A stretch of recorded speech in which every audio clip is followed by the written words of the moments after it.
અત્યારે છે ને સમાજમાં ત્રણ પ્રકારના પરિવાર છે. એક જોઈન્ટ પરિવાર છે જેમાં ત્રણ પેઢી સાથે રહેતા હોય, એ સૌથી શ્રેષ્ઠ અને સુખી પરિવાર છે.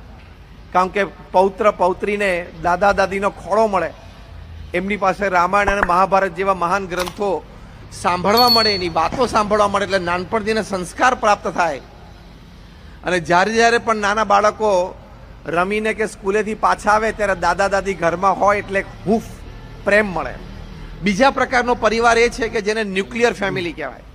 એટલે ન્યુક્લિયર ફેમિલી એટલે શું? પિતા છે એ પ્રોટોન, એની પાસે પોતાનો ચાર્જ હોય ને પોતાના ઓર્બિટમાં હોય, કામ ધંધામાં સવારથી રાત સુધી.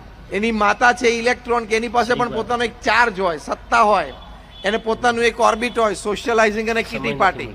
અને ન્યુટ્રોન હોય એટલે એનું બાળક વચ્ચે બેઠું, એની પાસે કોઈ સત્તા ચાર્જ હોય નહીં, કોઈ અધિકાર હોય નહીં, એની પાસે કોઈ મુવમેન્ટ હોય નહીં. અને જેમ એટમમાં પેલું ન્યુટ્રોન વચ્ચે બેઠું બેઠું જોવે કે પ્રોટોન ઇલેક્ટ્રોન આજુબાજુ ફરે છે પણ કોઈ નજીક આવતું નથી, એમ પેલું બાળક પણ જોયા કરે, પપ્પા મમ્મી બે ફરફર કરે પણ નજીક તો આવતા જ નથી. એટલે ન્યુક્લિયર એટલે કે સમય નથી આપી શકતા, એટલે સંસ્કાર નથી આપી શકતા. અને ત્રીજા પ્રકારનું ફેમિલી આપણને બધાને લાગુ પડે છે. એ શું છે? તો એને વાયર્ડ ફેમિલી કહેવાય.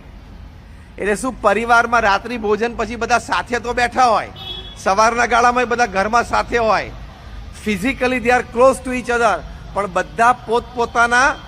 બધા પોતપોતાના ગેજેટ સાથે હોય, મોબાઈલ સાથે હોય, આઈપેડ સાથે હોય, લેપટોપ સાથે હોય.